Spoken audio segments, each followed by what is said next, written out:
Irmãos e minhas irmãs, uma figura que marcou profundamente a percepção de Jesus sobre o relacionamento humano era a figura do pastor.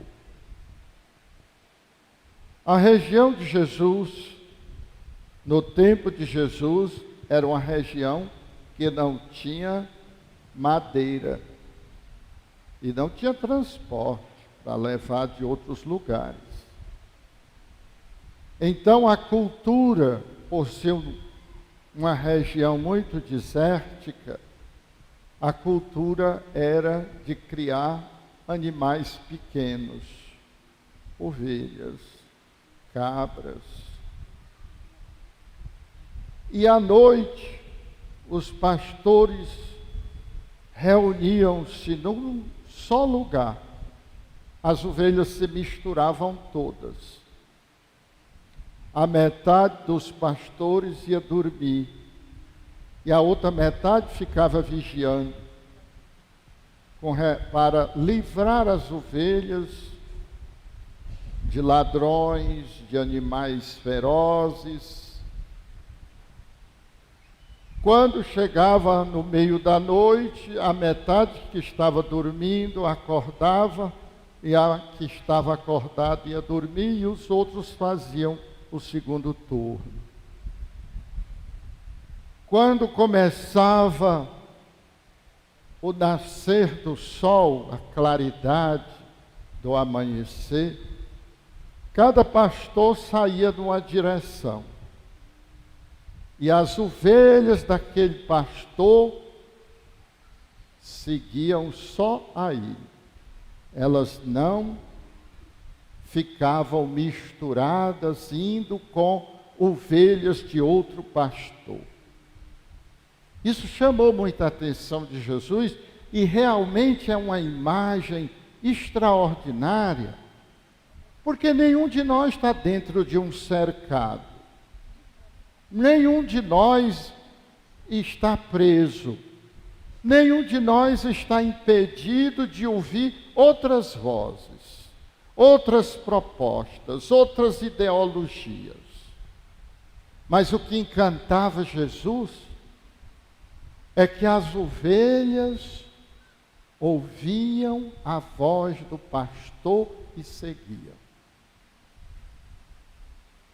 O que nós, quando nós olhamos assim, com despretensão, mas com uma percepção apurada, que vozes nós estamos ouvindo e que estamos seguindo?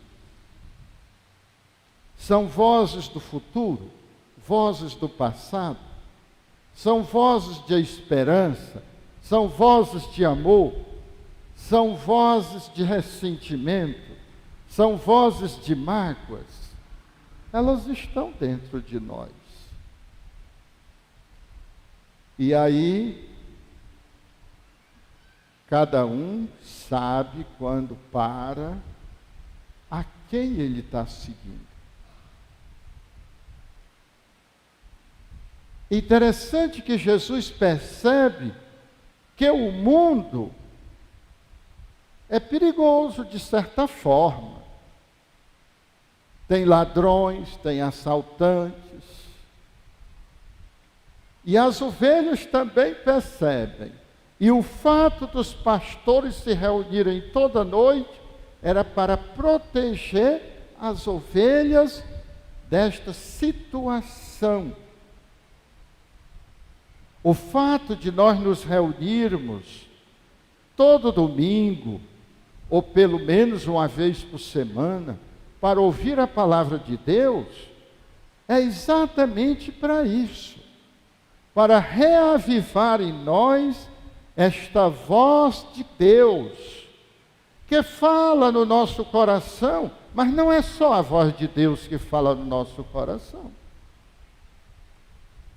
A voz do pecado também fala, a voz do ressentimento também fala, A voz da ambição também fala.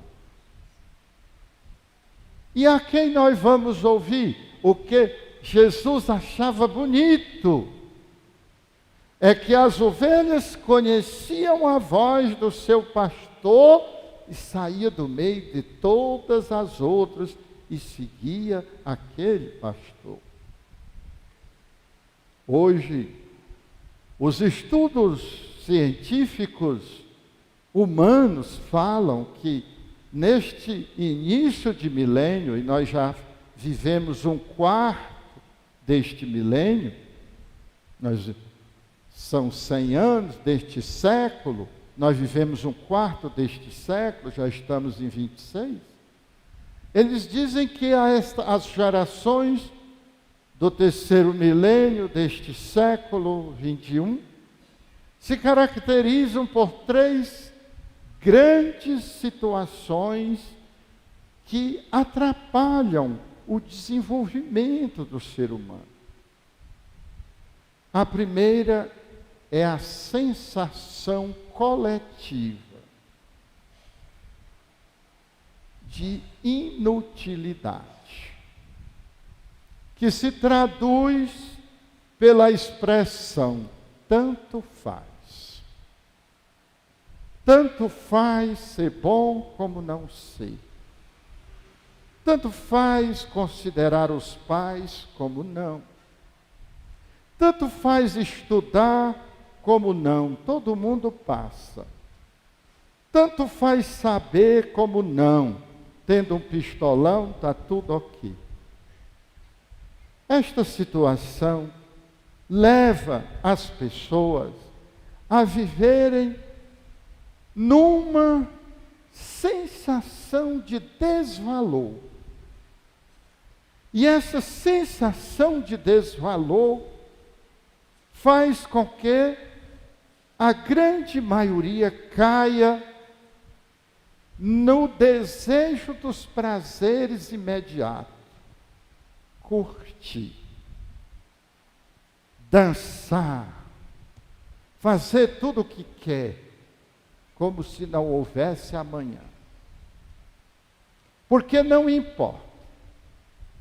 Isto tem gerado já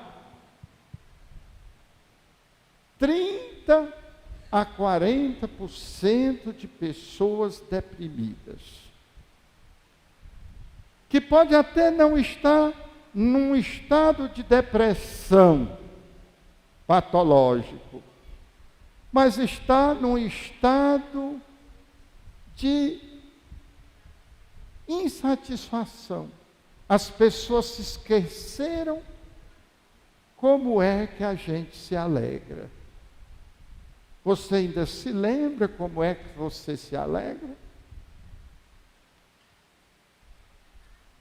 Você ainda se lembra como é viver, acordar, ficar alegre com a vida em estar vivo, ou chovendo, ou fazendo sol?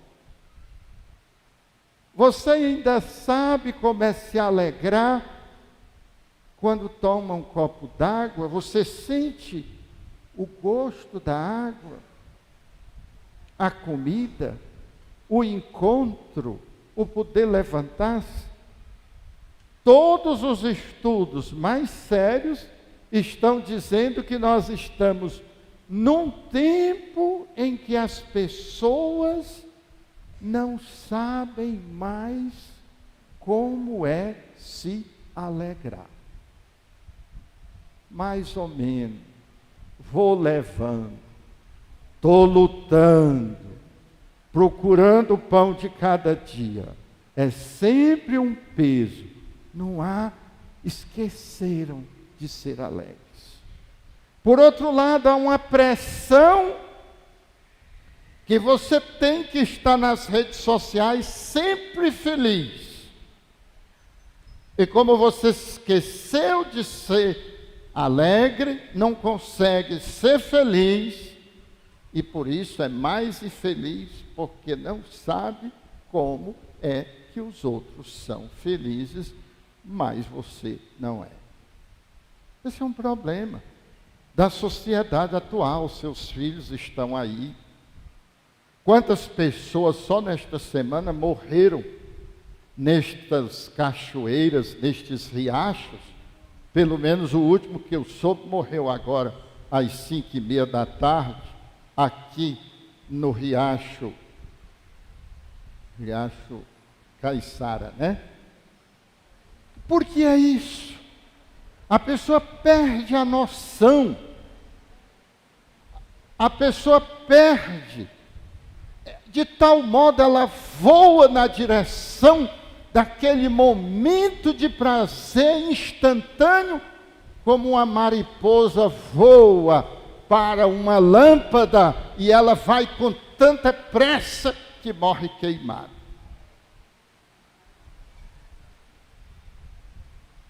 Nós ainda tem mais duas características.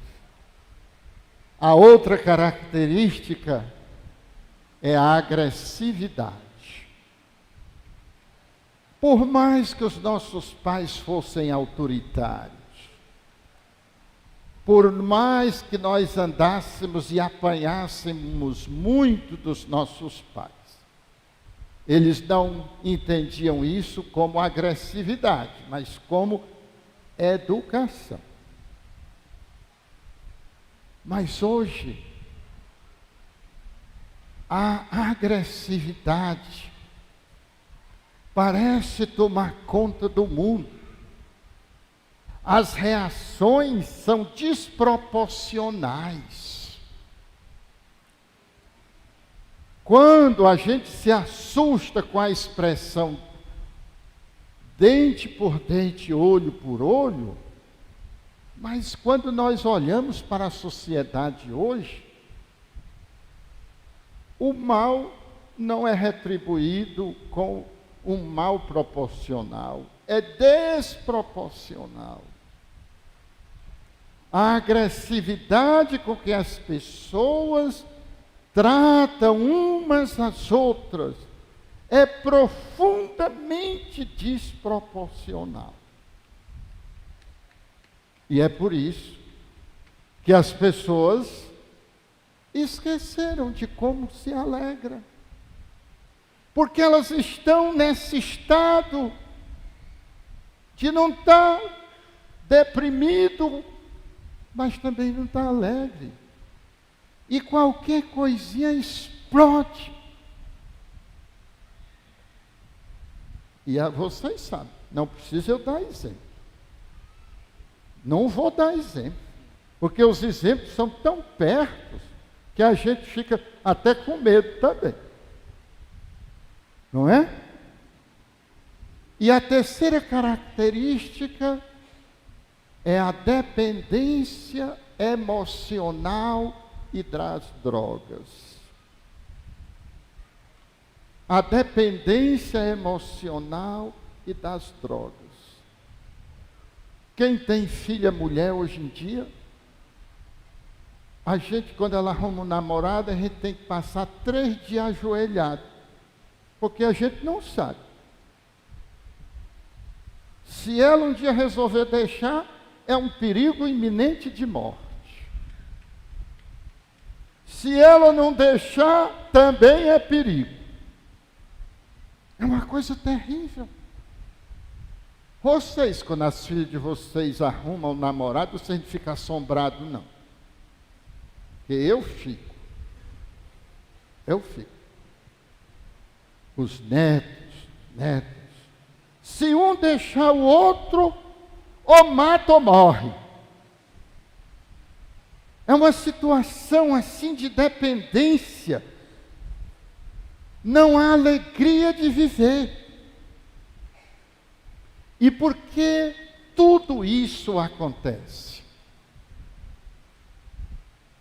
Porque falta em nós a perspectiva do pastor, daquele a quem a gente escuta, daquele que conhece o caminho da vida. Os nossos jovens pensam porque eles entendem mais de celular, de tablet, de computador, eles entendem mais da vida, mas a vida não está no celular, não está no computador, não está no tablet. A vida está nesta capacidade de se alegrar e de suportar até as dificuldades, porque vale a pena viver. É preciso abrir os ouvidos mais uma vez, para que a gente se deixe orientar por quem viveu, por quem sofreu e encontra no seu próprio sofrimento uma razão de se orgulhar, porque foi capaz de ultrapassar. Como era bonito ouvir nossas avós contando as suas dificuldades para criar os seus filhos e depois vê-los todos criados. Esta alegria que desapareceu. Ninguém conversa mais, ninguém escuta mais, ninguém se espelha em quem viveu. Jesus ficou impressionado, porque até as ovelhas, elas sabiam ouvir a voz do pastor e seguir. Será que nós temos a quem recorrer, a quem ouvir, a quem seguir? Não é que falte, é que nós, Jesus, noutra ocasião, vai dizer: tenho pena porque são como ovelhas sem pastor. Quer dizer, tem a quem escutar, mas não escuta. Tem a quem seguir, mas não segue. Tem quem se espelhar, mas não se espelha, está todo o tempo aqui. E por fim, Jesus dá uma outra expressão lindíssima. Eu sou a porta, por onde entrarão e sairão e encontrarão pastagem. O que é porta? É um lugar de travessia. Travessia do individualismo para a fraternidade. Travessia do amor, do ódio para o amor. Travessia da solidão para o encontro. Ninguém precisa ser herói o tempo todo. Ninguém precisa ser forte o tempo todo. A gente precisa ser presença. Presença a si mesmo, presença aos outros. E precisa também ter um ombro onde a gente possa chorar. Ter alguém a quem recorrer. Nós não precisamos ser o tempo todo os heróis. Não. A vida não é feita de heroísmo. A vida é feita de relacionamentos sinceros. A vida é feita de encontros, de ajuda mútua, de partilha da existência, inclusive as fragilidades. Não precisa uma pessoa nunca ter caído para ajudar a outra, não. Ela pode muito bem dizer: quando você caiu, como foi que você fez para se levantar? Não precisa você ser um herói o tempo todo. Nem para seu filho, nem para seu esposo, nem para sua esposa, nem para ninguém. O que precisa é você ter aprendido a não se arrebentar nas quedas que você teve que enfrentar. E isto é uma atitude de pastor. Isto é uma atitude de porta aberta, de acolhimento que nós precisamos ter. E que nesta noite, cada um de nós saia daqui como pastor de si mesmo, como pastor uns dos outros, oferecendo cuidado e abertura, porta aberta, abertura de coração para acolher o outro. Não é que eu nunca caí, eu caí e fiz assim para me levantar. Faça assim que você se levanta também, e nós ainda temos um longo caminho a percorrer. Louvado seja nosso Senhor Jesus Cristo.